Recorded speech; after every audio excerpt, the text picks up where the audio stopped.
Hola, buenas tardes. Buenas tardes a las compañeras presentes, buenas tardes también a aquellas que seguro sabemos están siguiéndonos por streaming. Y sabemos que hay mucha gente con gripe, que está la gente bastante tocadita. Y por tanto esperamos que en la próxima sesión podamos tener a todas las compañeras que nos están oyendo ahora desde casa aquí presentes, porque el debate se hace siempre necesario en este aula, que, como su nombre dice, es de formación, pero también de debate. Por tanto, la presencialidad es importante, es necesaria para pensar juntas y poder crecer en el pensamiento feminista que nos ocupa.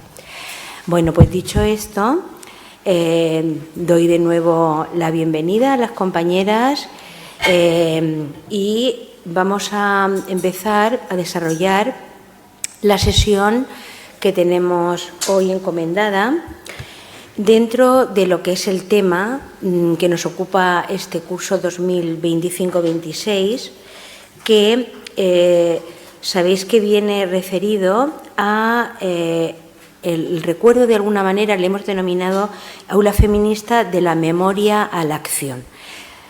Siempre nos gusta recordar que son ya 20 años consecutivos los que estamos en este aula, con diferentes mujeres que la han coordinado, pero que ininterrumpidamente llevamos 20 años cada primer lunes de mes viéndonos aquí, y este es un recorrido amplio, necesario, que entre todas mantenemos y necesitamos de seguir manteniendo, más en estos tiempos difíciles, negacionistas en los que estamos. Así que dentro de esos 20 años que recordamos y que vamos desde la memoria a la acción, supone que entendemos, 20 años trepidantes que hemos vivido desde aquí, siempre atentas e incluso diría en avanzadilla, pensando juntas con mirada feminista sobre retos, temas de actualidad, nuevos o en muchas ocasiones revestidos como nuevos, aunque siempre patriarcales. Y por tanto, hablar hoy, 1 de diciembre del 2025, sobre el tema que nos ocupa hoy en esta sesión, que hemos titulado Tierra, cuerpos y territorios en resistencia, entendemos que mantiene la vigencia necesaria para abordarlo de nuevo desde este aula. El discurso y la práctica capitalista, extractivista sin límites ni ética sobre la tierra y sus recursos sigue atravesando nuestras vidas en todo el mundo.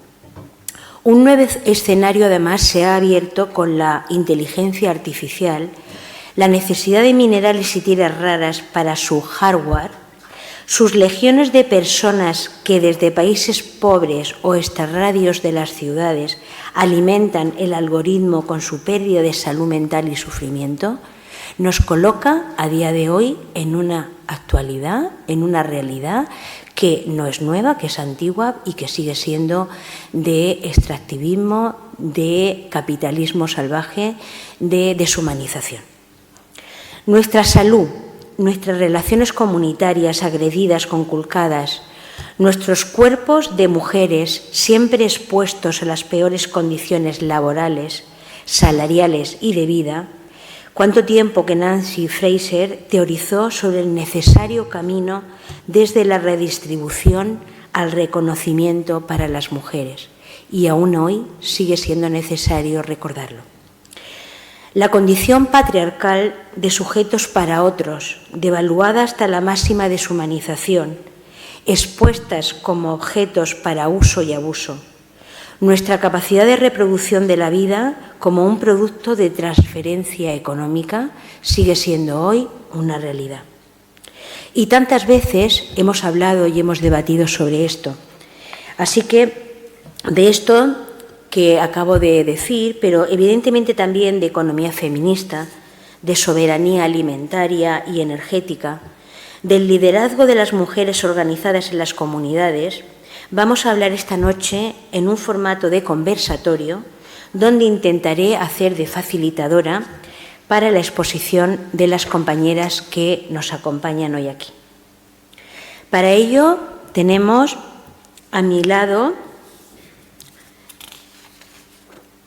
tenemos a Patricia Dopazo Gallego, que es agroecóloga, editora y cooperativista. Tiene una extensa experiencia en diseño, gestión y manejo de proyectos productivos agroecológicos, especialmente desde el punto de vista de la viabilidad social. Parte de esta trayectoria la desarrolló como responsable de proyectos agropecuarios con comunidades indígenas y campesinas en Panamá. Actualmente forma parte del equipo coordinador de la revista Soberanía Alimentaria, Biodiversidad y Culturas. Es columnista de La Directa y colabora con diversos medios de comunicación. Participa activamente en la Xarxa de Economía Social y Solidaria del País Valencià y en diferentes movimientos sociales en Alicante y el País Valencià. Y a su lado tenemos a Alicia Ríos Buitrago, que ha trabajado como técnica de igualdad en la Administración y como consultora de igualdad para distintas entidades del tercer sector y administraciones. Ha coordinado programas de formación y transversalidad de género en igualdad de oportunidades para el Ayuntamiento de Madrid, para la Comunidad de Madrid y para el Ministerio de Igualdad. Alicia es doctora en Economía Aplicada por la Universidad Complutense de Madrid, ha sido profesora asociada en la Universidad Carlos III y actualmente es profesora de Sociología del área de Tendencias Sociales en la UNED. Es socia activa de Entrepobles, socia fundadora del Instituto Mujeres y Cooperación y miembro de la Red Estatal de Economía Social y Solidaria, REAS.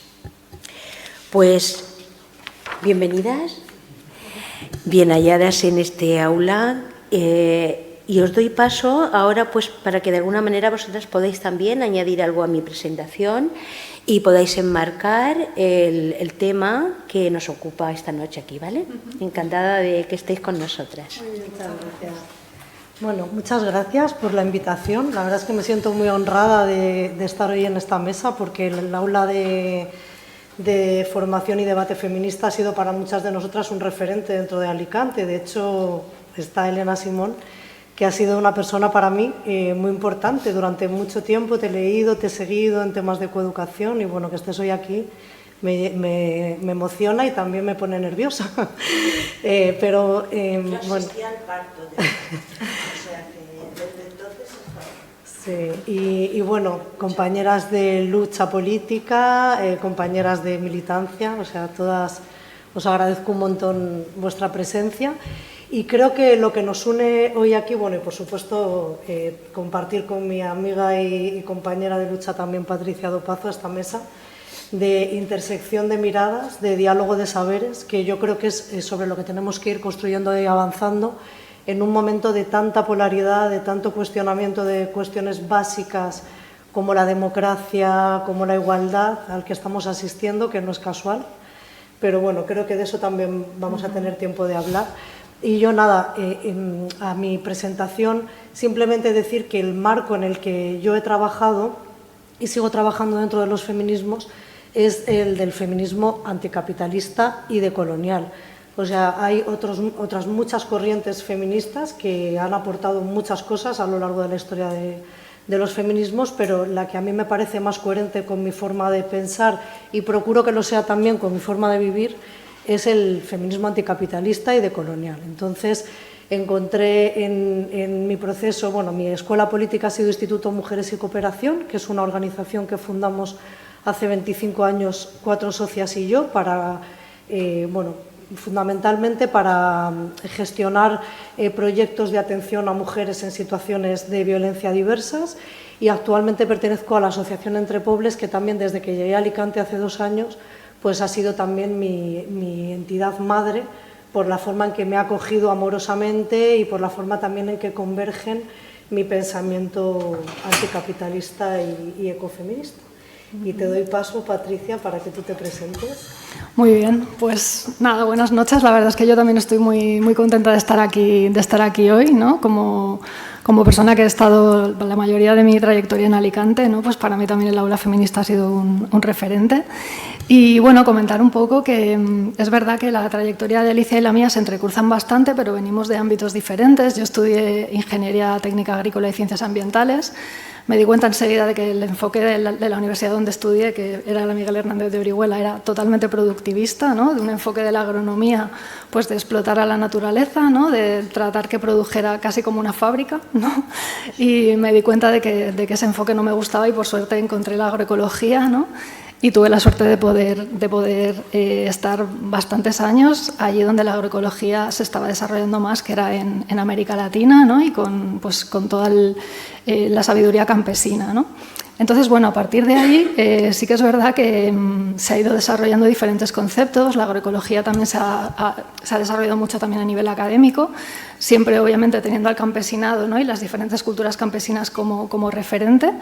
Y luego también el concepto de soberanía alimentaria, que también ha enriquecido mucho la mirada, sobre todo política, ¿no? Más allá de productiva, también la mirada política y ver que la alimentación nos parece algo como muy cotidiano y muy simple, pero realmente está totalmente vinculado con un montón de ámbitos de la vida, ¿no? Y eso es un poco lo que desde la revista Soberanía Alimentaria, Biodiversidad y Culturas, que es la que pertenezco al equipo coordinador, es una revista que lleva 15 años editándose a nivel estatal. Y lo que pretende es eso, ¿no? O sea, generar debate sobre todos esos vínculos políticos que tenemos con la alimentación y con la tierra, ¿no? Porque no se puede separar la alimentación de la tierra. Entonces, bueno, es un poco toda esa mirada que obviamente tiene muchísimo que ver con la economía feminista y con el ecofeminismo, ¿no? Porque tradicionalmente las sociedades campesinas, y ahora lo iremos hablando, han sido totalmente unas sociedades que han tenido en cuenta la tierra, la han conocido, han aprendido de ella y han ido relacionándose de ella de una manera que ahora mismo no lo estamos haciendo así, ¿no? Entonces, bueno, es un poco tratar de aprender de todo eso y ver cómo traerlo a la actualidad. Entonces, es un poco desde aquí, desde esta mirada que voy un poco a conversar, ¿no? Muy bien. Como os he comentado, vamos a hacerlo en formato conversatorio, con lo cual sí que deciros que, claro, yo para abordar este conversatorio, pues no he podido ni más ni menos que intentar imbuirme un poquito durante estos últimos días, ¿no? Empezar a leer, recordar textos de ecofeminismo, ¿no?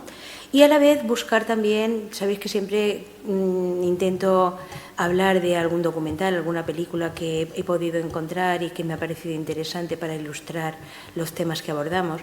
Entonces, en este sentido, pues sí que es verdad que buceando y viendo documentales y audiovisuales que trataran temas relacionados con lo que acaban de comentar las compañeras, pues me pareció muy interesante y os lo voy a comentar aquí para que lo tengáis en cuenta si podéis verlo. Pues películas como la de las mujeres de la mina, que hablan de las mujeres mineras de Potosí y que me pareció muy interesante, ¿no? Cómo estas mujeres, desde su liderazgo y toma de conciencia feminista y social, abordan su cambio, ¿no? En su vida tan dura. O documentales como Hija de la Laguna, pero también películas de las cuales hemos visto aquí en Alicante, en los cines, como es La Fuente de las Mujeres, La Mujer de la Montaña o La Luz que Imaginamos, de este último año, que también tiene una mirada sobre mujeres que viven en los márgenes, en la periferia de las grandes ciudades y cómo se enfrentan al mundo y a la realidad desde su condición de mujeres, ¿no? Entonces yo creo que parte de todo esto, junto con otros artículos que también he leído en torno a la minería y sobre todo a lo que he comentado, cómo la inteligencia artificial y la minería ahora mismo hay que volver a colocarla en un espacio central, porque siguen de nuevo hablándose de extractivismo, intentando ocultar una realidad que cada vez es más tremenda, ¿no? De cómo para que el primer mundo podamos estar jugando continuamente en las tecnologías. Hay tantas personas que están sufriendo condiciones de vida y laborales tan difíciles. Y es desde aquí que, bueno, que yo quería preguntaros, ¿no? Que todo esto que yo acabo de comentar y que a mí me ha servido un poco para poder entrar esta noche en este conversatorio, pues nos muestran una realidad, ¿no? Que nos remite a conceptos como el cuerpo, tierra, territorio, territorios de despojo, epistemologías feministas, ¿no? Conceptos que en el norte global hemos llegado a través del contacto con el sur global. Así que me gustaría preguntaros, ¿no?, ¿qué desafíos pensáis que enfrentamos en este momento en cuanto a los avances feministas y de sostenibilidad medioambiental? Bueno, pues empiezo yo. Yo creo que los desafíos ahora mismo son múltiples y tienen que ver casi con todas las áreas de la vida. Estamos ante una amenaza a la vida misma, o sea, ante un capitalismo que cada vez se está mostrando más violento, más salvaje, contra la vida de las personas, pero también contra la vida misma del planeta, de los seres que habitan en él, etcétera. Y también estamos asistiendo a una crisis de la democracia, o sea, los desafíos son múltiples y diversos. Una crisis de sostenibilidad medioambiental y una crisis también de democracia, de cómo gobernamos el cambio que necesitamos para seguir viviendo. Porque el capitalismo, como sistema en sí, es un sistema tremendamente rápido, que no se corresponde con los ciclos de la vida, que no deja tiempo para que la vida se sostenga por sí misma, ha acelerado todos los procesos, los de nuestras propias vidas, los de nuestra percepción de ciclos vitales que tienen que ver con la vida, con el duelo, con el descanso, con todo lo que nos hace mantenernos vivas y en contacto con nosotras mismas. Entonces está, por una parte, el cómo nos vamos a gobernar, y parece que la democracia en sí también está siendo diana de todas las amenazas. O sea, ahora mismo no parece posible que este cambio se vaya a gobernar con criterios de diálogo y de democracia. Parece más bien que se tiene que gobernar, o sea, que está volviendo una mirada fascista, una mirada autoritaria sobre la necesidad de cambio, y también por parte de las personas más jóvenes, sobre todo varones. Entonces estamos en una crisis múltiple que tiene que ver, en mi opinión, con que tampoco la democracia ha sabido responder de una manera eficaz a la redistribución de la riqueza que tanto prometía. Es decir, sigue habiendo una población tremendamente precarizada que puede ser también tremendamente radicalizada, como ha existido en otros momentos de la historia. Entonces, ¿cómo vamos a gobernar este cambio? Es una de las preguntas que Patricia y yo nos estamos haciendo también, de esta crisis multifactorial y de esta Europa fortaleza que también está de espaldas a la crisis migratoria, que ve al inmigrante como un otro, que está construyendo todo el rato el relato del otro amenaza, del otro, y claro, eso tarde o temprano nos va a saltar, porque Europa no puede ser una fortaleza. Europa ha sido un continente, de hecho, que ha desarrollado muchísimo pensamiento de todo tipo, pero también pensamiento crítico. Entonces tenemos que estar a la altura de las circunstancias y tener una mirada global que se conecte de nuevo con la vida, con los territorios y con las otras. Sí, bueno, por añadir, el tema de los desafíos, creo que Alicia lo ha resumido perfectamente, ¿no? Yo solamente resaltaría que estamos en un momento del capitalismo, como lo queramos llamar, avanzado, ¿no?, donde cada vez necesita más violencia para mantenerse, para sostenerse. Lo vemos, pues eso, en todo el tema, yo creo que claramente el tema del genocidio en Palestina es un tema de geopolítica, es un tema de recursos también, es un tema de armamento, ¿no?, de la industria armamentística. O sea, cada vez más violencia también lo vemos en el tema de las jornadas laborales, en el tema de los recursos naturales, cómo se acaba el petróleo y qué es lo que vamos a hacer, ¿no?, por qué vamos a sustituir el petróleo para poder seguir manteniendo este ciclo de consumo, este ciclo de productivismo, ¿no? Entonces, cada vez más inyección de violencia, de explotación, ¿no?, y de presión sobre nuestros cuerpos, sobre la tierra y sobre la vida, ¿no?, en general. Y destacaría también algo que dice una compañera feminista centroamericana de Costa Rica, Tita Torres, que ella siempre dice que somos especialmente pobres en tiempo, ¿no? O sea, eso es una diferencia también respecto a otras épocas, porque ahora mismo no tenemos tiempo, o sea, estamos siempre ocupadas, o sea, los dispositivos electrónicos que tenemos lo único que hace es darnos como más herramientas para ser más productivas, para que siempre haya más tareas por hacer. Nunca, es imposible nunca estar al día de todo lo que tenemos que hacer, y eso lo que nos impide también es el tema de los cuidados, ¿no?, el tema de darnos cuenta de qué realidad vivimos, estar informadas, y por supuesto la participación política y el tema de juntarnos, ¿no?, de organizarnos, porque es eso, ¿no? Somos pobres en tiempo y estamos siempre priorizando, obviamente, el salir adelante, que como todo cada vez es más violento, pues cada vez el tema de los alquileres, la vivienda, o sea, lo vemos en el día a día, ¿no? Entonces, pues es esta espiral, ¿no?, que es el gran desafío, es eso, ¿no?, cómo romperla, ¿no?, cómo salir de ahí para poder abordar todo lo que tenemos ahora mismo por delante. A mí me ha interesado especialmente el concepto, ¿no?, de territorios de despojo. Si queréis un poquito hablar sobre esto, ¿os parece? Pues, bueno, si quieres empiezo yo. Sí. Vale. Bueno, territorio de despojo es todo lo que se considera arrasado por el capitalismo. O sea, la tierra se convierte cuando ya se ha extraído todo el mineral que se puede extraer de ella. De hecho, hace unas semanas estuvieron aquí 2 compañeras peruanas que queremos también mostrar toda nuestra solidaridad, porque hace unos días nos hemos enterado de que van a quitar el término género de las leyes que tienen que ver con la igualdad, que esto es un retroceso brutal, pero un retroceso de los muchos que nos están comentando que está sufriendo Perú políticamente. Y vinieron 2 compañeras, Rocío Silva y Lisbeth Abarca, para hablarnos de esto, y nos hablaban de que Perú se está convirtiendo en un territorio especializado en minería para otros países, sobre todo Estados Unidos y China, que son los que están mostrando interés en especializarlo en la extracción de recursos. Entonces, una vez que se ha producido el extractivismo, que se ha sacado todo el material que interesa, eso se convierte en territorio de despojo. Pero también los cuerpos somos territorios de despojo. Hay un texto precioso de Judy Butler de los 80, de las vidas que merecen la pena ser vividas y las vidas que merecen la pena ser lloradas.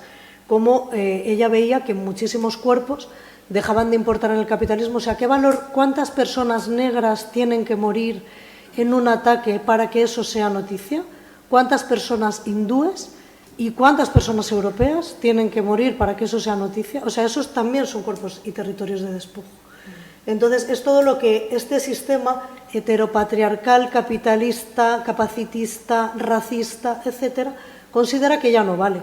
Los cuerpos de las personas mayores son territorios de despojo, pero la infancia también en muchos casos es un territorio de despojo. Entonces, es todo lo que deja de tener valor una vez que has extraído el valor que eso tiene para ti.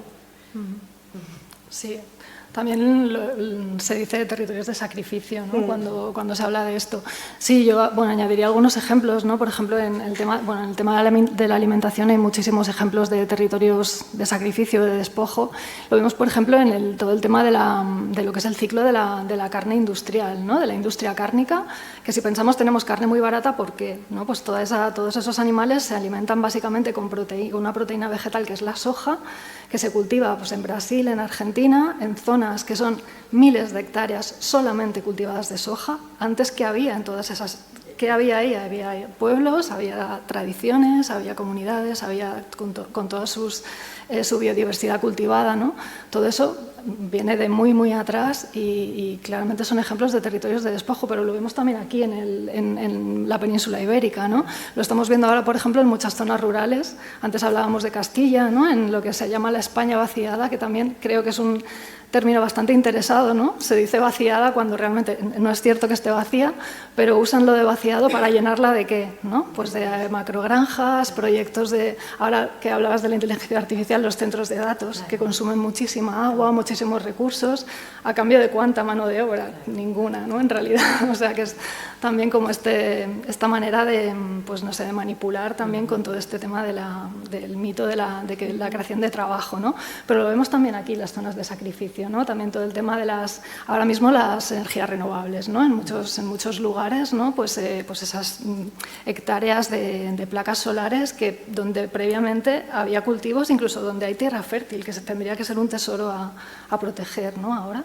Entonces, bueno, no solamente en el sur, sino que aquí también tenemos territorios... La agricultura y la ganadería intensiva, que estamos muy cerquita de aquí, ¿no? Que la estamos viendo cómo se extiende y cómo realmente está cambiando la fisonomía de los territorios y de las comunidades.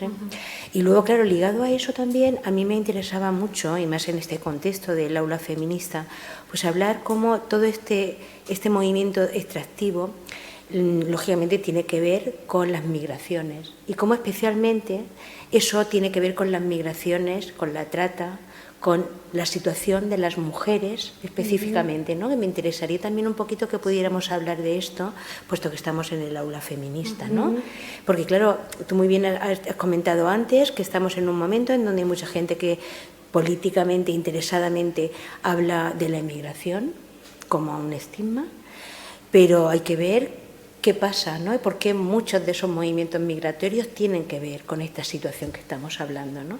Y cómo las mujeres especialmente sufren, siempre porque somos siempre el último eslabón de la cadena, cómo sufren especialmente con este movimiento económico brutal, capitalista, en el que cada vez más se está viendo esos grandes movimientos migratorios que Europa dice sufrir, pero que sin embargo no queremos ver que somos parte del problema.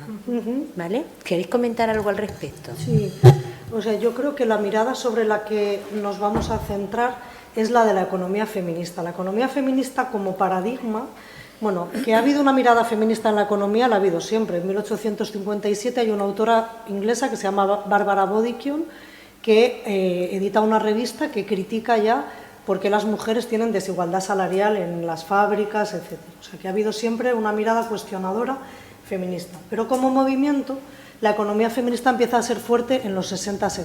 Entonces, ¿qué critica la economía feminista? Critica, por una parte, los dos grandes paradigmas económicos que son el liberal y el marxista. El liberal, porque considera normal que las mujeres sean las garantes, los ángeles del hogar, las garantes del cuidado familiar, etcétera, y los hombres salgan a trabajar a las fábricas. Eso, dentro de la perspectiva liberal, es algo deseable.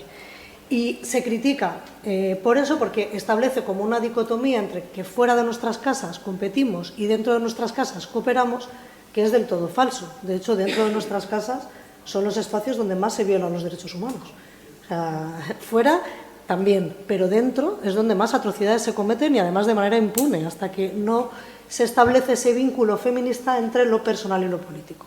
Y se critica al marxismo también porque, siendo un paradigma crítico con la economía, da por bueno que los trabajos que se han valorado, se han remunerado, etcétera, son los trabajos que se desarrollan fuera de las casas.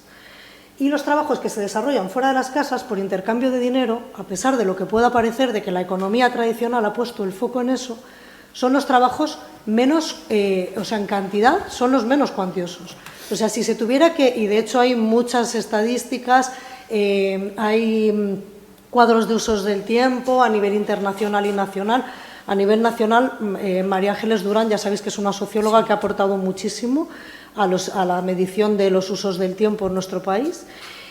Bueno, en caso de que se cuantificara el trabajo doméstico, el trabajo que las personas realizamos dentro de nuestras casas, de cuidados, de limpieza, de sanidad, etcétera, supondría de media en el mundo 2/3 del Producto Interior Bruto, si eso cotizara, 2/3. En los países en vías de desarrollo es más todavía, porque hay menos industrialización y más trabajo de este tipo. Y sobre todo también mucho trabajo informal. ¿Qué quiero decir con esto? Que aquí hay dos grandes complejos, ¿no? Por una parte, que tanto el marxismo como la economía liberal han dado por bueno que el trabajo que vale es el trabajo que se intercambia por dinero, pero la segunda de las grandes paradojas es que el trabajo que han dado por invisible, no reconocido, no remunerado, etcétera, es el trabajo que hace sostenible la vida, que es el trabajo de los cuidados. O sea, este trabajo es fundamental, no solo porque sea cuantioso, sino porque sin él, y esto se vio clarísimamente en la COVID, nos morimos. O sea, el ser humano es un ser altamente vulnerable, es un ser que empieza a ser más o menos independiente a comparación de otros mamíferos muy tarde. O sea, hasta los 10-12 años una criatura no se puede quedar sola en su casa. Y a partir de los 85 empieza a necesitar cuidados y dependientes, vulnerables, etcétera, lo somos durante toda nuestra vida. Entonces, esa paradoja de que el trabajo de cuidados, que no solo tiene que ver con las personas, sino también con el cuidado del medio ambiente, con el cuidado de los otros seres vivos, etcétera, sea un trabajo que no cotiza, que no se visibiliza y tal, es lo que denunció la economía feminista. Y es lo que tiene que ver con la pregunta que tú hacías. Cuando las mujeres nos incorporamos masivamente al trabajo en España, en los años 70... Trabajo asalariado. Trabajo asalariado, efectivamente, el trabajo fuera de nuestras casas, dejamos, digamos, por hacer, o sea, dejamos desierto el trabajo de cuidados que hacíamos dentro. O sea, muchas soportaban doble y triple jornada, de hecho yo diría que la mayoría, porque no todas las mujeres pertenecen a esa clase social que se puede permitir tener empleo doméstico o que quiere permitírselo, cuidado, porque esto también es una elección, pero empezó lo que se denomina la crisis de los cuidados. ¿Quién va a cuidar de las personas? Y a partir de ahí empezamos una segunda o tercera colonización de países en vías de desarrollo, que es, para que atiendan los trabajos que ya nadie quiere hacer en nuestros países, se establecen cadenas globales de cuidados. Mujeres pobres a las que ya hemos extraído la plusvalía de sus países a través de la colonización, de la primera colonización, en la que les convertimos en territorios dependientes, en territorios explotados, etc. Y ahora viene una segunda colonización, que es que van a vender su fuerza de trabajo a cambio de salarios miserables. Porque además este mercado de trabajo de cuidados es un trabajo que cotiza muy poco, como todos los trabajos altamente feminizados.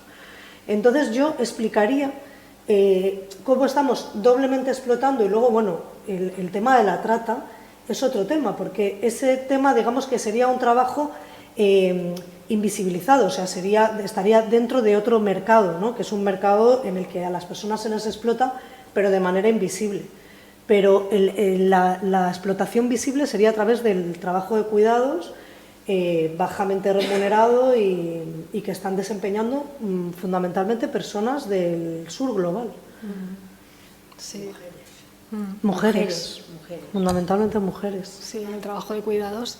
Y bueno, y en la agricultura, la alimentación también lo vemos. O sea, tanto hombres como mujeres, pero mujeres también, las jornaleras, trabajo de manipulación en almacenes. Sabemos que hay muchísimas denuncias, ¿no?, de todos los abusos que se producen en estas situaciones, ¿no? Pero también en el tema de las migraciones también tiene mucho que ver. Por ejemplo, hace poco tuvimos un webinar con compañeras de África que nos hablaban que están aquí en el Estado español, y una de ellas, que es una activista decolonial, Bon Dir, que vive en Barcelona, es una feminista decolonial muy activista, ¿no?, y que ha ganado la Creu de Sant Jordi hace un par de años, ¿no? Ella nos contaba que ella es de una aldea de Senegal, ¿no? En Senegal casi sobre todo la zona costera, que es gran parte de las zonas habitadas, viven de la pesca.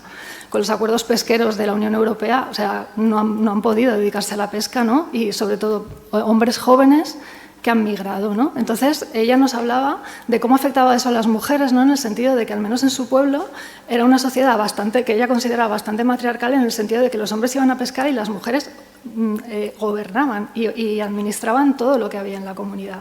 Cuando esos hombres se van, ellas se quedan absolutamente sin nada que administrar y obligadas a hacer otro tipo de trabajos, irse a las ciudades de Senegal o acabar migrando aquí, como fue su caso y como ha sido el de tantas mujeres que ya vemos, ¿no? Porque muchas migraciones empiezan migrando los hombres y luego vienen las mujeres, ¿no?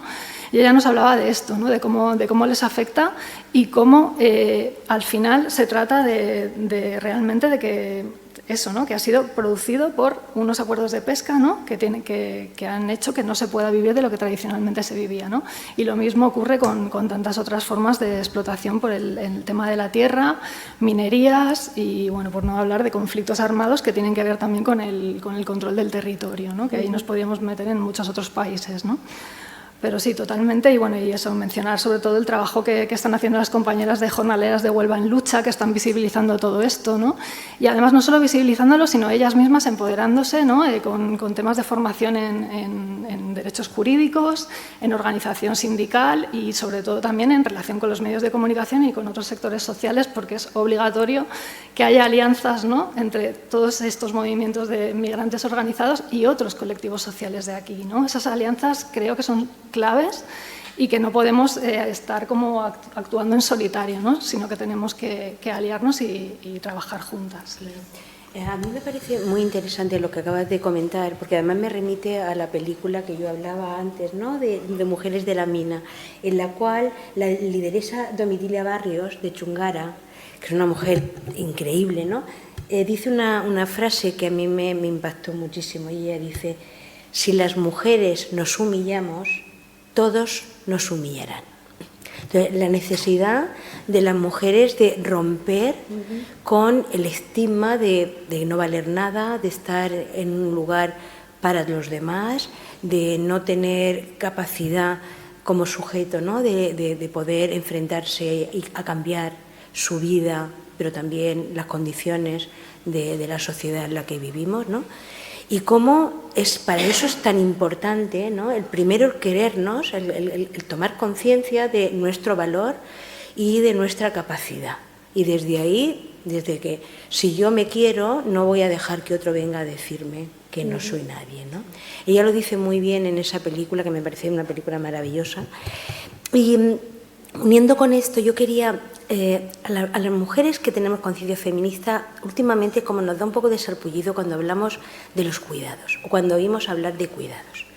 Porque pareciera, y por eso quiero que vosotras también habléis al respecto, que siempre estamos hablando entre nosotras y que los hombres, los varones, quedan fuera de ese espacio de cuidados que es un espacio que debería ser compartido, ¿no? De corresponsabilidad, en el cual los varones tienen que avanzar. Porque si no pareciera que es un tema que nos ocupa solamente a las mujeres, que nos culpabiliza a las mujeres cuando dejamos de estar en él, y que lejos de ayudarnos a tener conciencia de sujetos, ¿no?, propia, pues como que nos ahonda en esa culpabilidad. Entonces, por eso yo quería que un poco pudiéramos hablar de cómo entendéis vosotras los cuidados, de que expliquéis bien desde el ecofeminismo qué significan los cuidados y a qué apela desde el ámbito político los cuidados, ¿vale? Perfecto. Pues me parece muy interesante. Últimamente hay mucha investigación académica con respecto al tema de cómo están las mujeres jóvenes, con respecto a sus horizontes. De hecho, hace una semana se publicó un estudio de una profesora de Harvard que tenía un equipo que había estudiado que el principal obstáculo para las mujeres dentro de las parejas era la desigualdad en el reparto de... O sea, y creo que incluso para mantener la convivencia no era la precariedad económica ni tal, sino el reparto desigual. O sea que esto es lo que ahora se denomina heteropesimismo. Me imagino que habéis oído hablar de esta palabra, que es que no se confía en que en una relación heterosexual la igualdad de repartos y responsabilidades vaya a ser posible. Pero a mí me interesa cuando hablamos de este tema, porque creo que circunscribirlo al ámbito de la pareja es algo profundamente patriarcal y capitalista. Cuando hablamos de cuidados tenemos que hablar del diamante de los cuidados y de qué agentes intervienen en los cuidados. Por una parte está el papel del Estado, que es fundamental. O sea, el Estado es el garante de que las personas puedan ser cuidadas con calidad. O sea, el Estado insufla millones de euros cada año, por lo menos España, que tiene un estado de bienestar deficitario, pero lo tiene, millones de euros dedicados a los cuidados. Cuidados en todas sus etapas, infantiles, de mayores, de personas dependientes, de personas con diversidades, etc. Y viene recogido en nuestra Constitución que es quien tiene que velar para que la igualdad, de hecho, de facto, se cumpla. O sea, tiene que remover todos los obstáculos. Entonces, por una parte está el papel del Estado, y esto es muy político. Al Estado hay que exigirle. Y siguiendo el vínculo de lo personal es político, tantas veces repetido, de la autora Kate Millett. O sea, lo que nos afecta dentro de nuestras casas tiene un correlato político. Por eso la violencia de género ahora se atiende y antes no, porque dejó de ser un asunto privado y pasó a ser un asunto de ámbito público. Entonces, el Estado tiene que ser garante, con presupuestos, con recursos adecuados, etc. Luego están las empresas, que este es otro gran tema. Las empresas son responsables de la conciliación de la vida familiar, laboral y personal, porque hay personas que no tienen familia, pero también tienen que cuidar, tienen amigas, tienen amigos. De hecho, cuidar debería de ser obligatorio, porque todas las personas hemos sido cuidadas de una u otra manera para llegar a nuestra vida adulta. Entonces, aunque no tengas personas a tu cargo, cuida a tu vecino, cuida a quien sea. Y también hay gente que tiene animales y tiene que cuidar, ¿no? Entonces, las empresas tienen que ser responsables también de garantizar la corresponsabilidad, ¿eh? Y bueno, España ha avanzado mucho con la igualdad de permisos, de paternidad, de maternidad y tal, pero todavía tiene un desafío enorme en torno a cómo se está cuidando, cómo el Estado está proveyendo esos cuidados. Y lo está haciendo de una manera muy deficitaria y cargando sobre las familias una gran responsabilidad. Y luego están las otras dos patas que a mí me interesan. Una la has comentado tú, Patricia, es la comunidad. La comunidad en Europa está totalmente olvidada. No existe una vida comunitaria de cuidados. Antes sí existía. Los barrios eran comunidades cuidadoras. Los barrios estaban articulados en torno a asociaciones, en torno a vida comunitaria, en torno a espacios. El urbanismo ha quitado muchos de esos espacios comunitarios. Y de hecho un proyecto precioso que estamos haciendo desde la Universidad de Alicante, dentro de un laboratorio social, es generar esos espacios de encuentro en los barrios para que la gente se vaya articulando. Y a veces es tan sencillo como eso, como crear un espacio donde la gente se pueda encontrar para poner en común sus necesidades y ver cómo nos podemos apañar, que eso además, yo estoy pensando en las ciudades porque es donde vivo, en otros territorios se dará de una manera mucho más fluida, porque son territorios donde la gente se encuentra mucho más.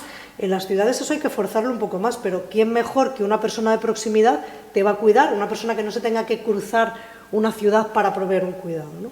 Y luego están las familias, por supuesto. O sea, luego están las familias en sentido extenso y político.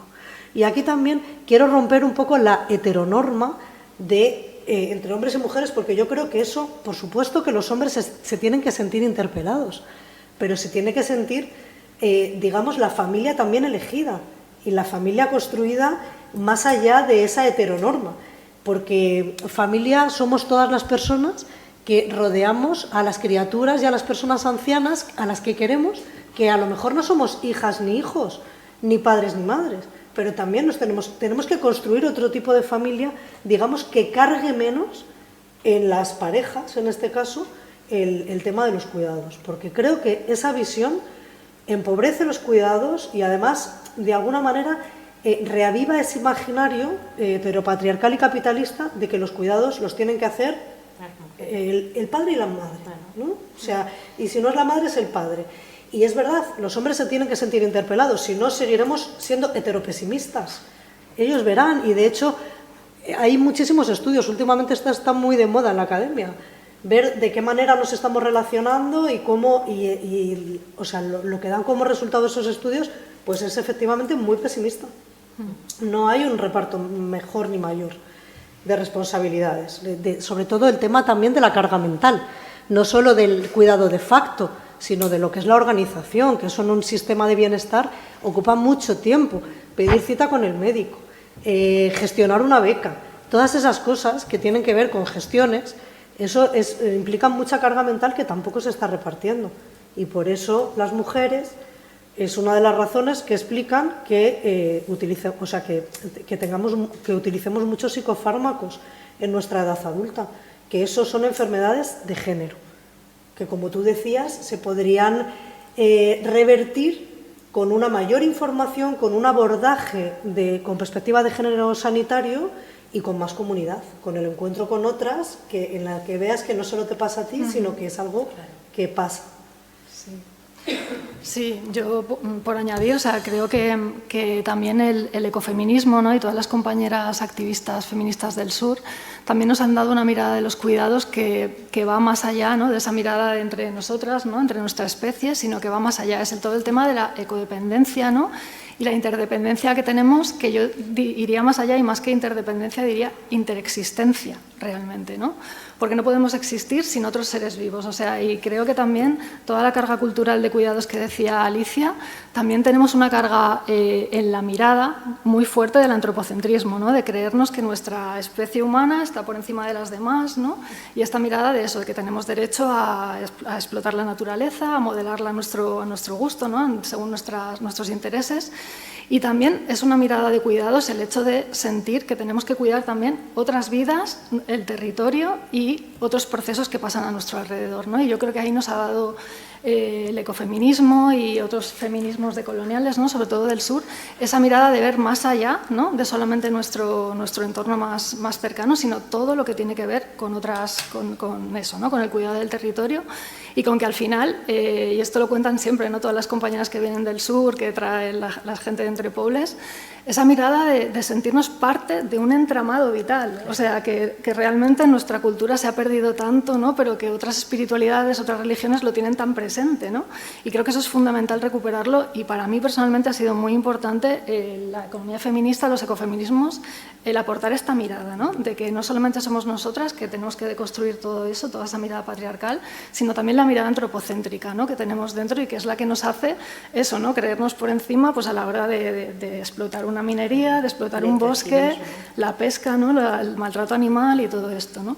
Y también, Bueno, pues eso, ¿no? Cambiar esta mirada y sentir que somos parte de algo más, ¿no? Para mí esto es fundamental y creo que también es algo que las culturas campesinas también lo tenían muy presente, ¿no? Porque sí que es verdad que, si lo pensamos, el sistema alimentario que tenemos ahora es una excepcionalidad histórica, o sea, tiene muy poco tiempo y si miramos la historia de la agricultura es enorme y lo que tenemos ahora dura muy poquito tiempo, ¿no? Pero siempre ha habido esa mirada de interexistir, ¿no? De cohabitar el mundo realmente con otras especies y las culturas campesinas han sido precisamente eso, ¿no? Coevolucionar con las semillas, con las razas ganaderas, con los ecosistemas, observarlos, aprender y mejorarlos, ¿no? Y todo eso transmitirlo de generación en generación con tecnologías que no eran privativas, sino que eran totalmente, pues que se iban pasando, que tú aprendías, ¿no? A hacer las cosas y no estaban en manos de nadie, sino que solamente en manos de la gente, ¿no? Con esas soberanías, ¿no? Entonces, bueno, para mí también eso tiene que ver también con los cuidados y es algo que también tenemos que incorporar. Bien, vamos a continuar un poquito y vamos a hablar de lo que son los conceptos de cuerpo, tierra, territorio, ¿no? Ese concepto de cuerpo, tierra, territorio que remite, ¿no?, a la conexión íntima entre el cuerpo humano y la tierra, ¿no? Entonces, ¿qué implicaciones veis vosotras que tiene esto en poblaciones que se encuentran actualmente en resistencia?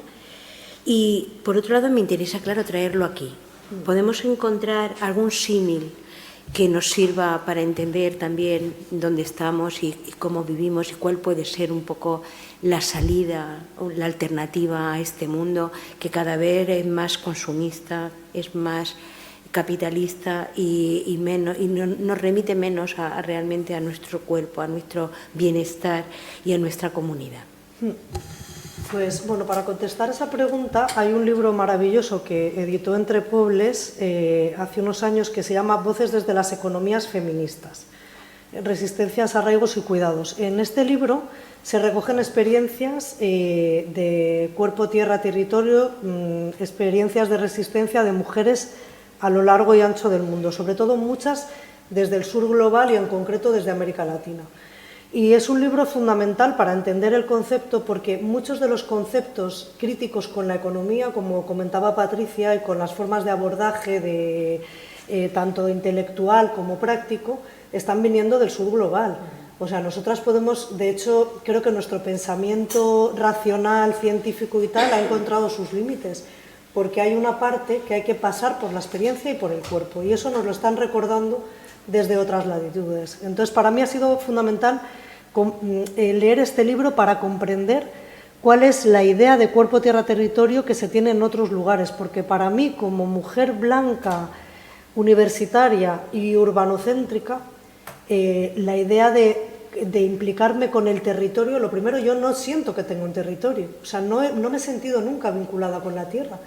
Para mí es una experiencia casi, no sé, como exótica, los olores del campo, porque no ha sido mi realidad. Entonces, cuando yo leí esto, comprendí por qué a veces he tenido sensaciones. Esto me pasó precisamente cuando viví en Ecuador, que viví en una zona en Chordelé, que era una zona de mujeres que se dedicaban a la paja toquilla, y al llegar a esa tierra tuve como un recuerdo de que ese olor yo lo conocía. O sea, hay algo muy curioso en la memoria del cuerpo y en la memoria del ser humano, que es que sabemos de dónde venimos. Y esto lo he hablado con otras compañeras y hay otras personas que tienen esa experiencia. Pero yo el acercamiento, aparte de lo sensorial, lo encontré en este libro. Y esa experiencia de cuerpo, tierra, territorio tiene que ver con una idea de reexistencia que ellas nombran, que es muy potente. Reexistencia, por una parte, por la resistencia que se hace en sus territorios ante los avances del capitalismo fagocitador y patriarcal. Esa resistencia que hacen con sus cuerpos, o sea, esas mujeres defensoras están resistiendo desde sus cuerpos.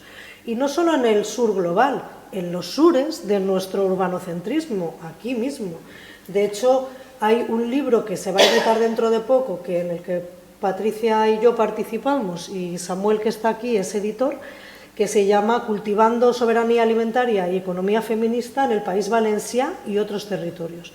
Es un libro que va a ser una preciosidad porque recoge experiencias también en el País Valencià de mujeres que están resistiendo a estos avances capitalistas y además lo hace en los dos idiomas, castellano y valenciano, que eso también nos parece algo muy a defender porque forma parte del acervo cultural de esta tierra.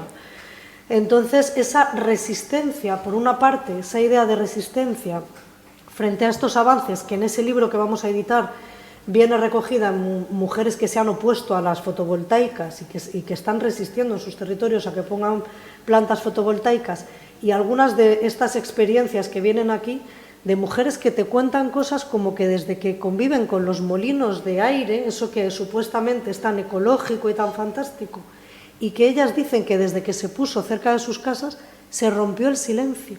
Nunca más han vuelto a tener silencio. Viven como si tuvieran un ventilador en su casa encendido 24 horas. Imaginaos lo que es eso, porque además son territorios de despojo. El silencio de esas mujeres no vale nada, no cotiza. Y en el capitalismo, o sea, que no cotices es que no existas. O sea, el otro día hablaba un compañero de qué vale más para el capitalismo, un cuerpo enfermo que cotiza más o un cuerpo sano. Pues un cuerpo enfermo, evidentemente. Un cuerpo enfermo es un producto y tiene un valor porque va a consumir. Entonces, esa generación constante de enfermedades diversas es lo que también engorda el sistema.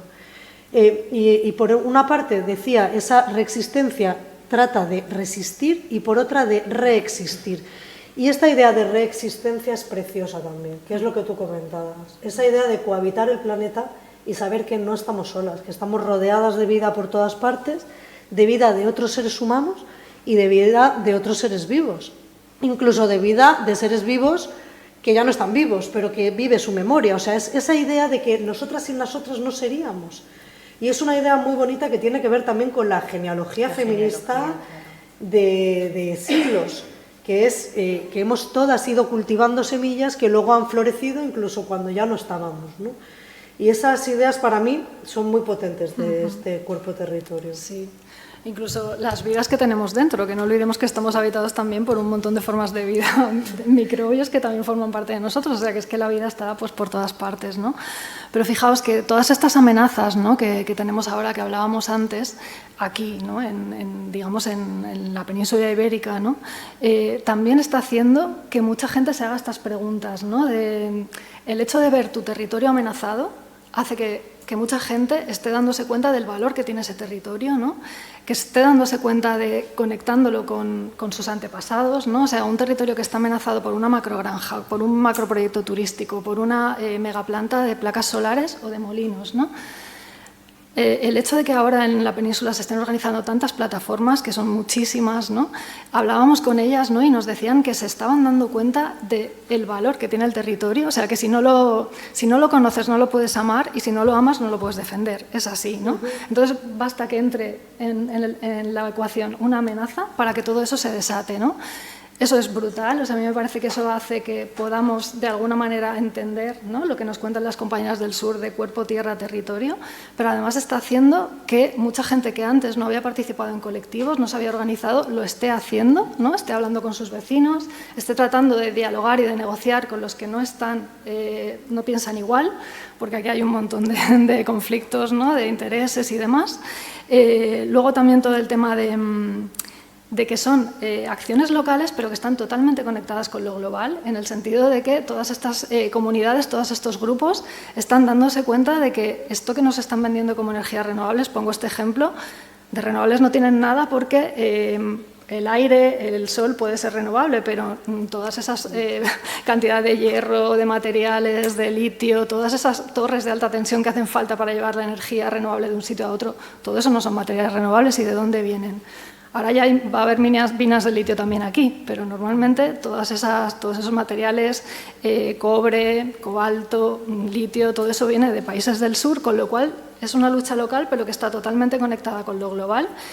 Y luego también toda la crítica política de quiénes son estas empresas, que me parece también muy importante, que están viniendo aquí. porque no son pequeñas empresas, al final casi todas son las mismas empresas del petróleo que se han reconvertido y ahora vienen con las energías renovables, ¿no? Por lo tanto, está existiendo en estos movimientos una crítica que es, pues eso, es el tema de hacer comunidad, el tema de entender tu territorio, de amarlo, de defenderlo, de acordarte también de los antepasados que estuvieron allí, o sea, conectar con toda la parte de la memoria y toda esta parte de mirada global y de mirada política de las multinacionales, de dónde va todo este beneficio, quién se va a beneficiar de esto, ¿no?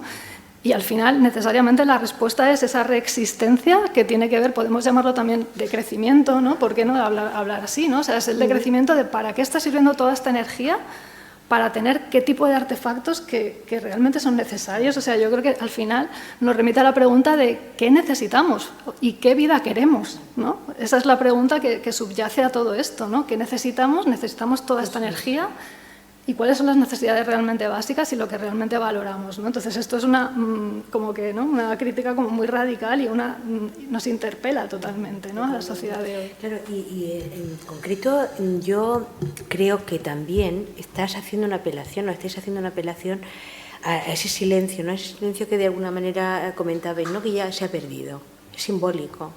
Pero también es simbólico el hecho de que esa memoria, yo creo que en este país que hemos hecho una transición muy rápida, ¿no? Porque, claro, yo puedo ponerme y reflexionar como ejemplo, ¿no? De mi padre agricultor en un pueblo que vive de cultivar su tierra, a mi generación, no ha pasado tanto tiempo.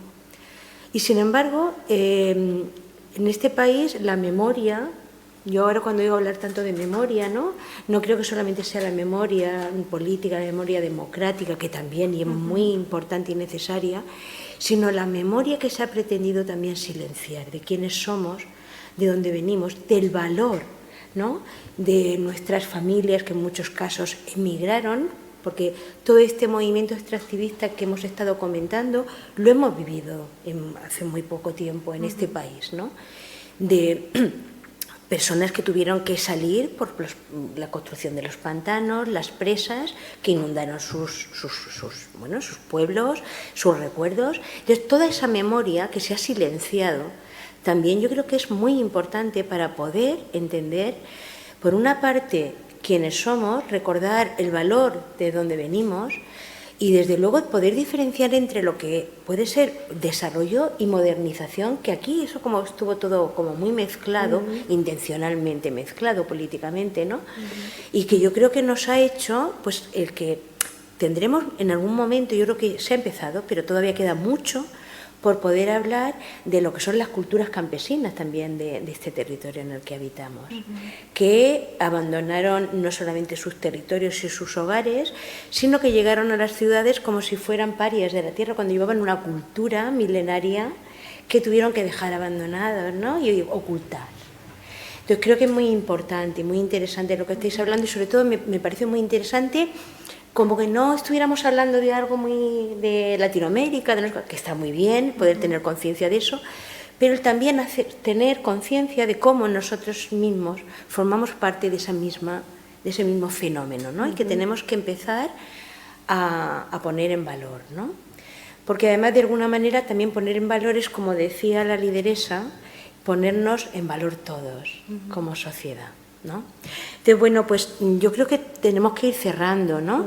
Y a lo mejor, pues bueno, yo creo que habéis hablado de la economía feminista, ¿no? Que analiza los problemas que se han generado con este modo de producción capitalista y este sistema de organización social patriarcal, racista, homófobo, patriarcal, sobre todo para mí, una cosa que está como... Porque me llama mucho la atención, cuanto más leo de este tipo de cosas, no solamente en ecofeminismo, sino ahora con respecto a la inteligencia artificial, observo que hay muchísimas autoras, mujeres, que son las que están cuestionando, yendo un poquito más allá, en qué estamos haciendo y para qué, sobre todo el para qué, ¿no? Entonces me parece que eso es muy importante, me ha llamado mucho la atención.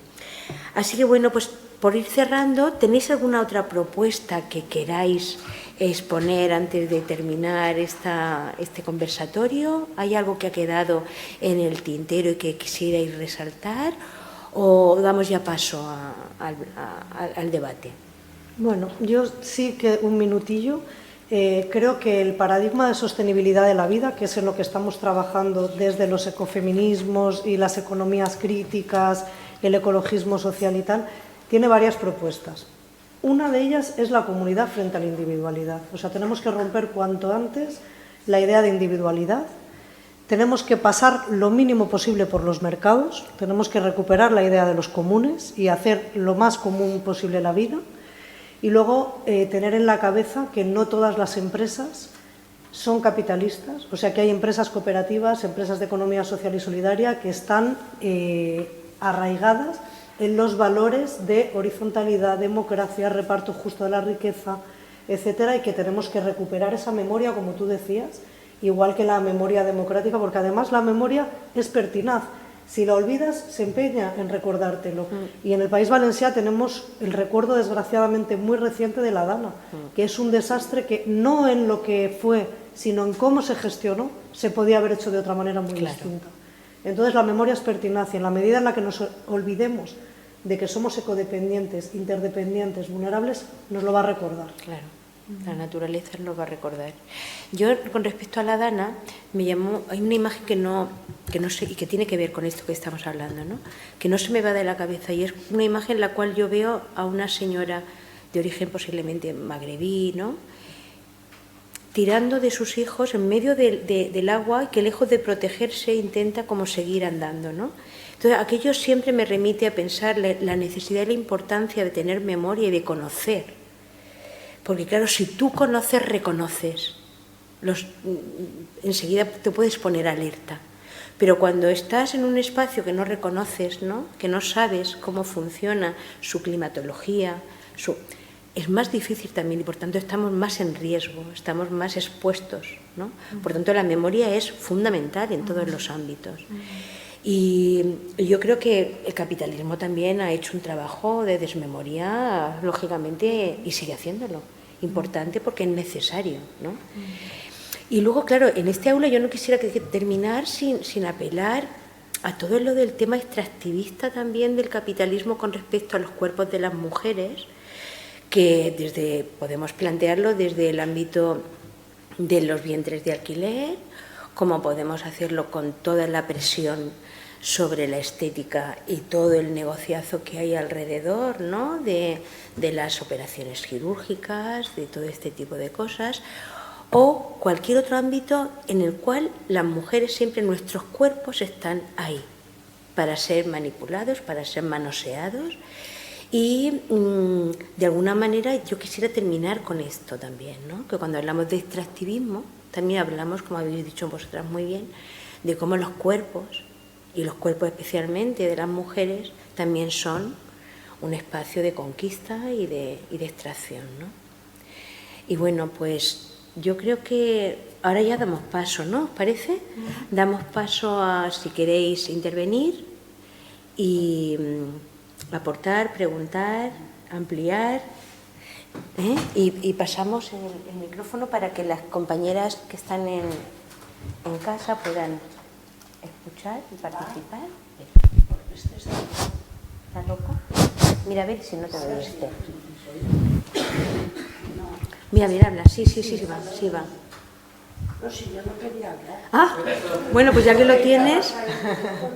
No, a lo mejor dentro de un ratito sí, pero en este momento...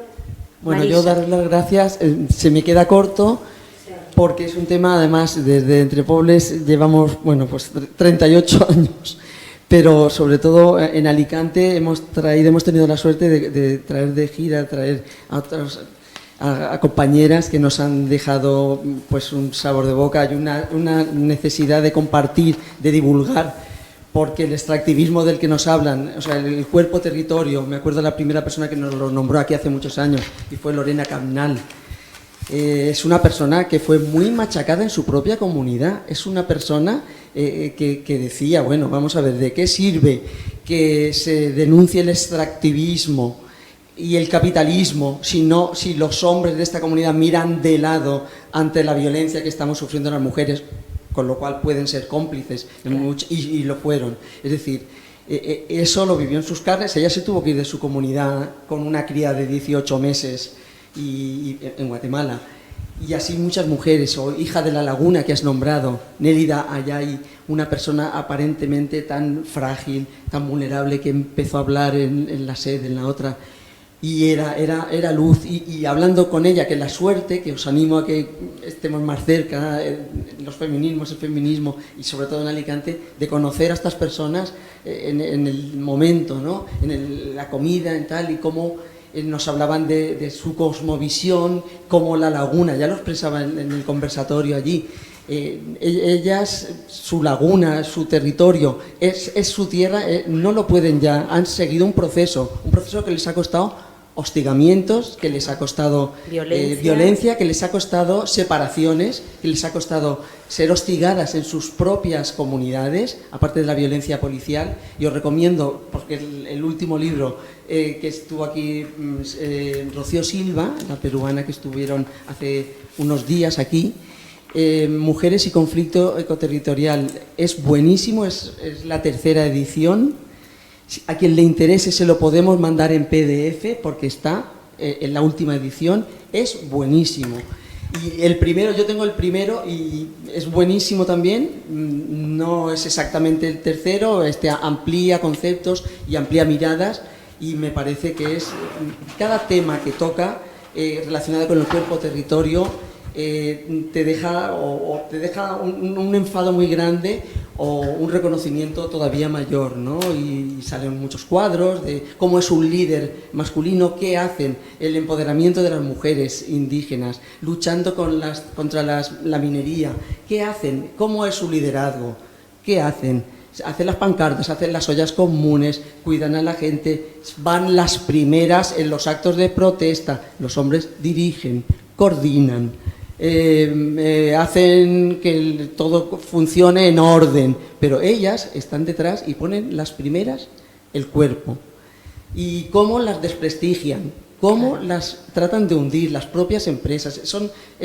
Bueno, pues vamos a sentirnos cerca y son temas que tenemos que traer aquí, como habéis dicho las tres, necesariamente, pero se necesita una cooperación internacional y un internacionalismo duro y claro de denuncia de todo lo que está pasando en Latinoamérica y que se nos va a ir acercando también, porque para que juguemos, como habéis dicho, con esos móviles y tonteemos, allí tienen el litio, todos los metales que están sacando y que están organizando ese desastre de vidas.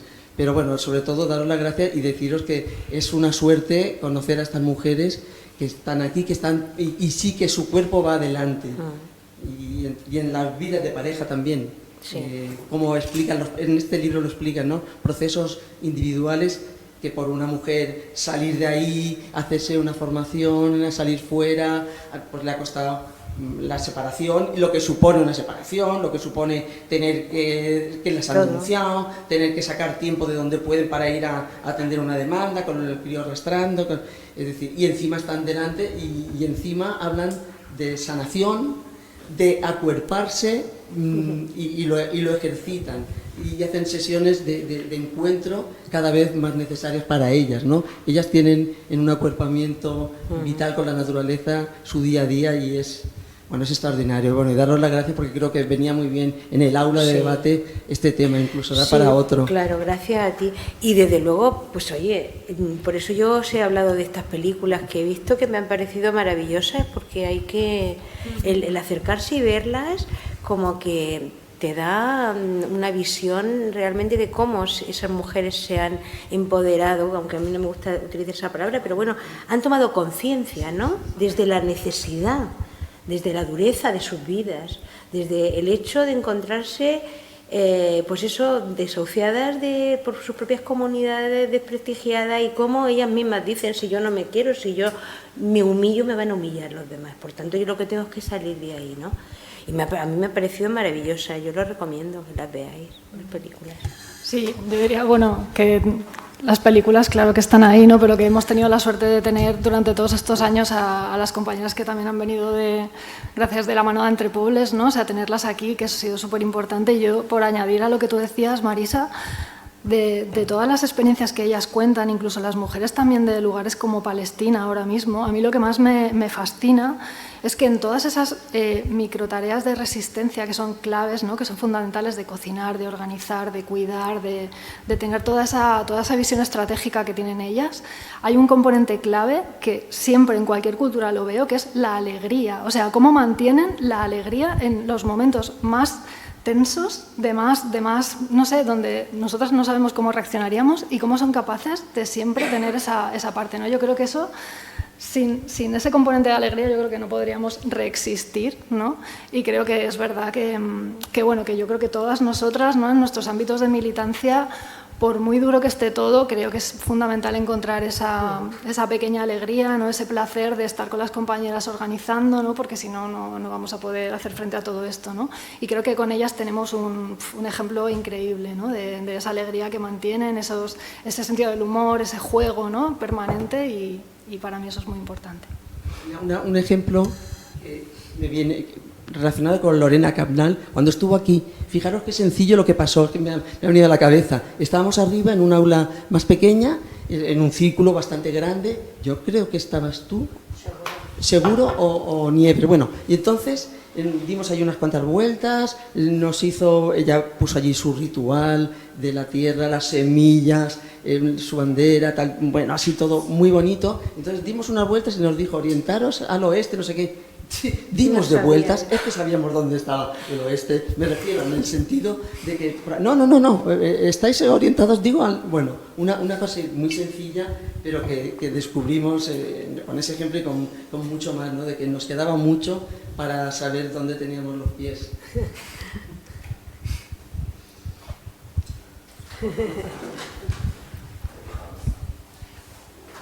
Hola, muy buenas tardes.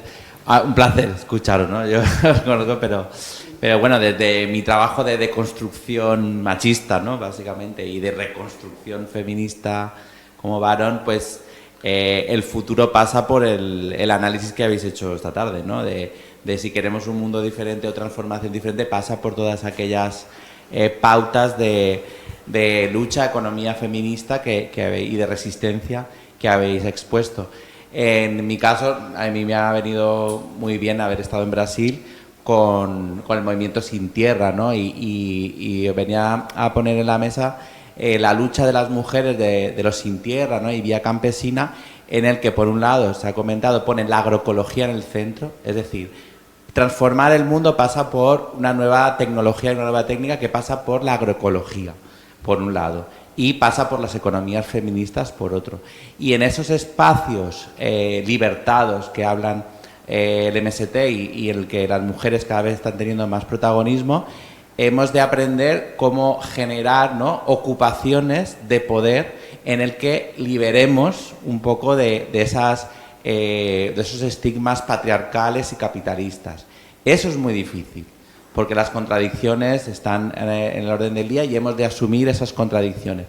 En ese camino se está intentando, ¿no?, en muchos territorios ocupar nuevos espacios, pero sobre todo para despojarnos del capitalismo, ¿no? Habéis hablado del despojo capitalista, pero también hemos de aprender a despojarnos del capitalismo con armas feministas, ¿no? Y es donde hemos de colocar la agroecología y el feminismo en el centro. Ahí el Movimiento Sin Tierra tiene, como muchas otras organizaciones, luchas, resistencias con esa música, esa alegría, ¿no?, y esa transformación, que a veces en ese pesimismo, yo ahora estoy muy pesimista, te van realimentando, ¿no?, porque bueno, es necesario. Entonces, conquistar espacios de poder y liberar territorios capitalistas o despojarnos del capitalismo para poder reconstruir una nueva forma de relación con la vida, ¿no? Y ahí pues estamos en ello, aprendiendo. Así que gracias por darnos todas esas herramientas y seguiremos, ¿no?, en esas colaboraciones, tanto intelectuales como prácticas, ¿no?, teorías y prácticas para colaborar tanto en el norte global como en el sur. Muchas gracias.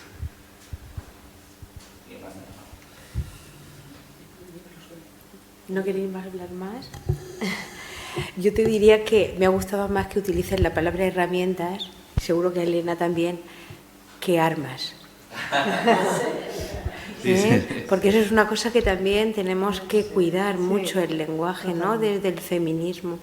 Yo creo que, claro. Elena, coge el micrófono.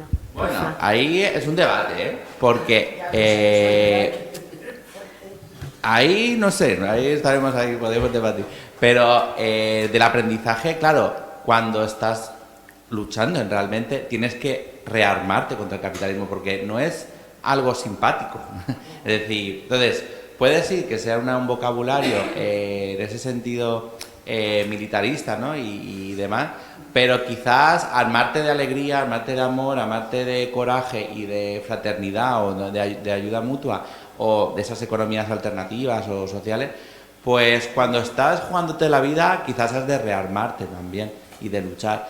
Ahí, yo claro, ahí se ha aprendido cuando has estado también cerca de la muerte, ¿no? Con muchas compañeras, muchos compañeros que de repente un fin de semana desaparecen. Y está hablando de Palestina, pero Brasil, Guatemala, todas. Aquí también, ¿no? Hay gente que desaparece. Pues bueno, no sé, yo soy como... Pero bueno, es un debate, ¿eh? Sí, tenemos que cuidarlo, creo yo. Porque el avance de las mujeres y de la filosofía ecofeminista, ¿no? No se ha hecho con guerras. No, con guerras entendidas como se entiende la guerra, no. Y entonces eso es importante tenerlo en cuenta, porque yo creo que tenemos que apelar a una nueva civilización feminista. Es una construcción. Sabiendo que efectivamente, claro, el conflicto está ahí, pero también tenemos que aprender a tener instrumentos, herramientas para resolución de conflictos que no sean los que el capitalismo y la historia de la humanidad armada nos ha enseñado y nos ha marcado, ¿no? Lo que pasa es que, claro, todos tenemos que andarlo, ¿no? Bueno, pues... Elena, perdón. Claro, estábamos esperándote, Elena. No está posteada porque yo hablo mucho, pero... No. Es que yo tengo una visión en este momento pues muy pesimista, con lo mismo que Samuel. Y entonces no quería hablar por eso, porque dentro de mí también está la parte optimista, claro que sí.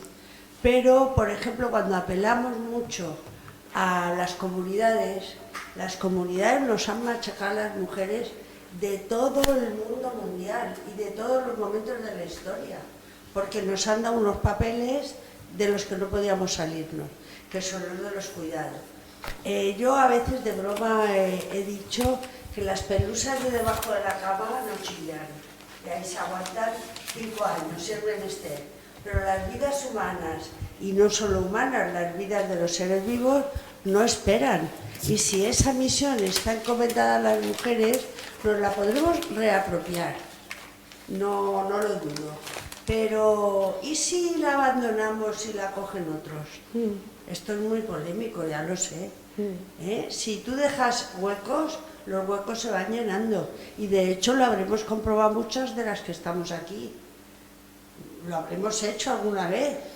Entonces yo lo de, no sé, tener demasiada confianza en lo comunitario. ¿Qué es lo comunitario? La comunidad de tu piso, que allí se matan unos a otros. La comunidad que tú crees en un pequeño pueblo porque hay condiciones, ya hay tierra, ya hay territorio, y hay de todo. Bueno, y es todo voluntario. Ahí sí, pero eso sería siempre, o por lo menos al principio, el principio es ahora, más o menos, ¿no? Cuando nos estamos dando cuenta de que ha sido todo invadido, delante de nosotras y a nuestras espaldas a la vez. Sí. Entonces, bueno, ¿a qué le llamamos comunidad? Bueno, yo siempre creo que con el lenguaje hay que trabajar mucho.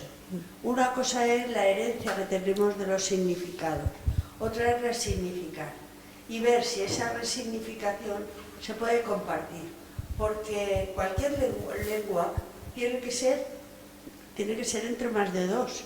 Bueno, puede ser entre 2. Nos lo inventamos tú y yo y nos entendemos con eso.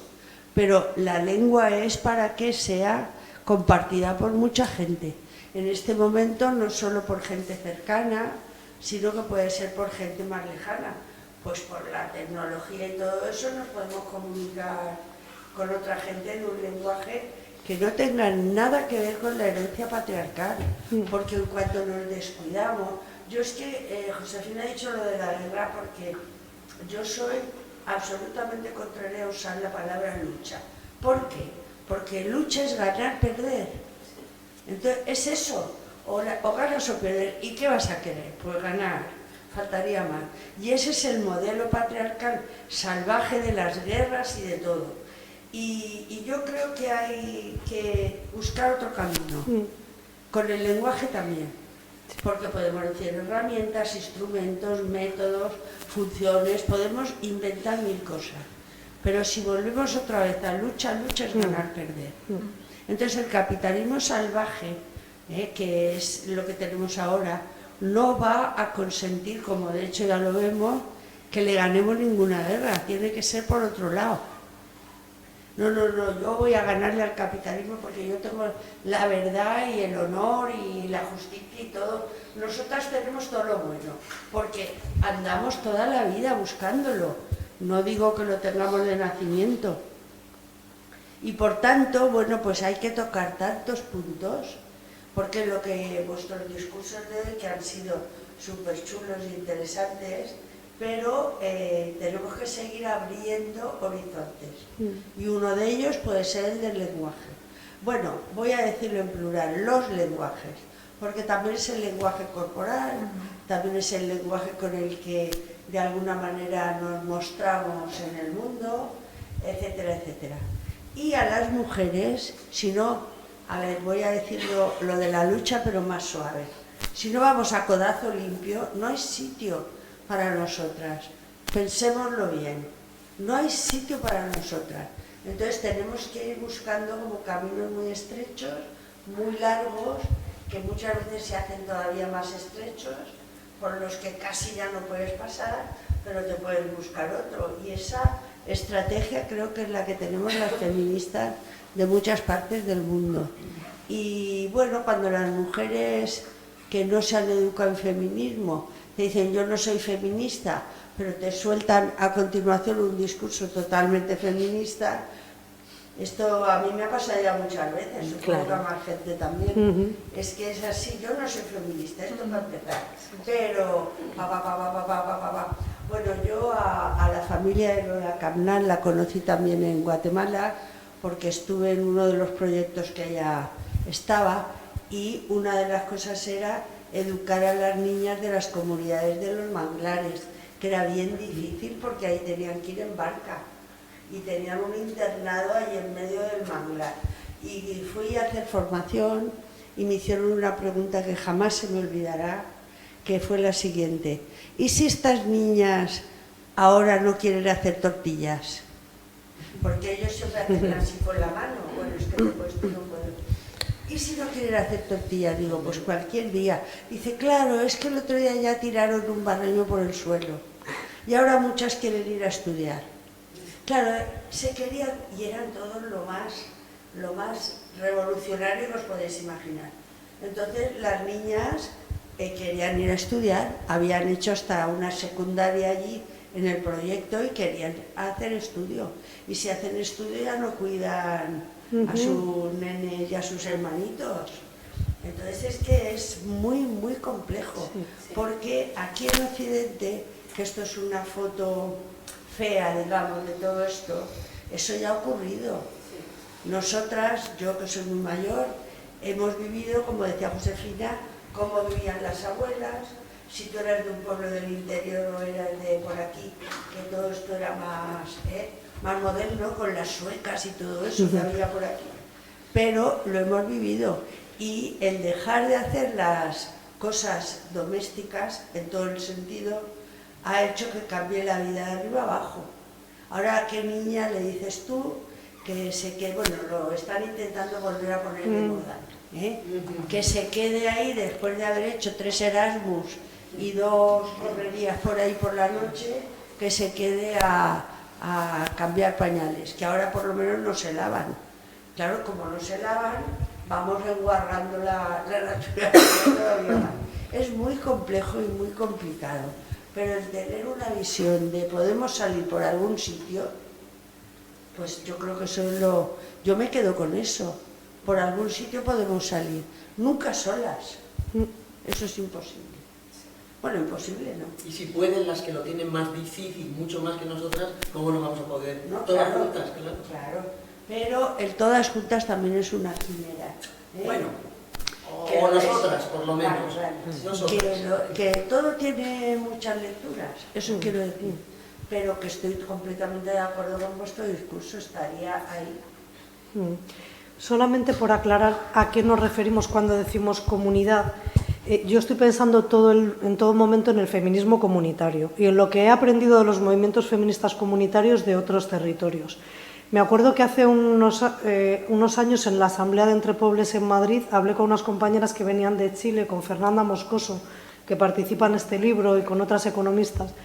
Y estábamos en un momento de disputa por buscar un término que sustituya al de la lucha, que es un término que llevamos mucho tiempo en sociología abundando en él, la disputa del poder. El poder no es algo que se tiene o se da, el poder es algo dialéctico que además va yendo y viniendo, nadie está totalmente despojada de poder, ni tiene el poder absoluto, el poder se disputa. Entonces, a mí esa idea me gusta más, me parece más fructífera, pero estábamos en un momento de disputa política en España en el que a los feminismos les estaba yendo muy mal. Tenían muy mala prensa. Entonces le pregunté que cómo lo hacían ellas. Bueno, yo con las argentinas tengo mucha relación y muy buena, porque he aprendido muchísimo del feminismo argentino, entre otras cosas, que hay asambleas donde se juntan todas, las feministas de derecha, las trotskistas, las anarquistas, y no se levantan hasta que llegan a acuerdos. Son auténticas asambleas. Entonces, a mí eso me parece tan envidiable, en este momento en el que parece que si tú piensas distinto de mí, restas y no sumas, y no somos capaces de fomentar ese diálogo de saberes tan nutritivo, de juntarnos todas, y aunque haya disensos, que podamos llegar a consensos. Esa es la idea de feminismo comunitario que yo tengo. Y en ese feminismo comunitario decían las chilenas, pues mira, unas claves que a nosotras nos funcionan es que los feminismos allí no son tan personalistas como aquí. Los feminismos allí no tienen nombres y apellidos. Una compañera durante un tiempo se inmola, por decirlo de alguna manera, pero durante un tiempo muy corto, de decir, ahora durante 3 meses voy a ser yo la representante y la portavoz, pero en 3 meses lo eres tú. Con lo cual, a mí, por mucho que me ataquen, yo sé que el ataque va a durar 3 meses.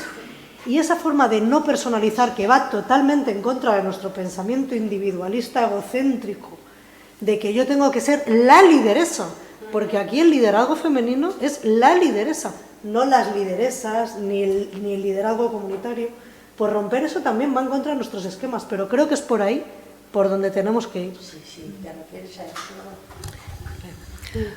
Sí, yo también iba a decir eso, ¿no? Que construir comunidad, el ejemplo que has puesto de la comunidad de vecinos, yo creo que tiene que ir en paralelo a un cambio de valores, obviamente, ¿no?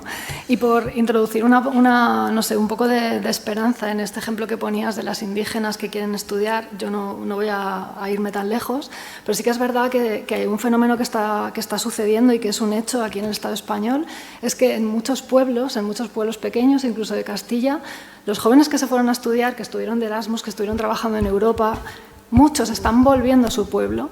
Después de haberse ido, se están dando cuenta de todas las mentiras que les dijeron de su pueblo, y están volviendo porque se quieren quedar en su pueblo, y gracias a todo esto están surgiendo un montón de festivales, todo el movimiento de recuperación de la cultura y del folclore tradicional mezclado con otras músicas. O sea, todo aquí tenemos un movimiento que es muy, muy esperanzador, porque es precisamente fruto y protagonizado por esas personas jóvenes que en su momento se fueron y que han vuelto, porque al final muchas no habrán vuelto, pero otras sí han vuelto y se han dado cuenta de que realmente donde quieren aportar y donde se sienten bien es en su pueblo, ¿no?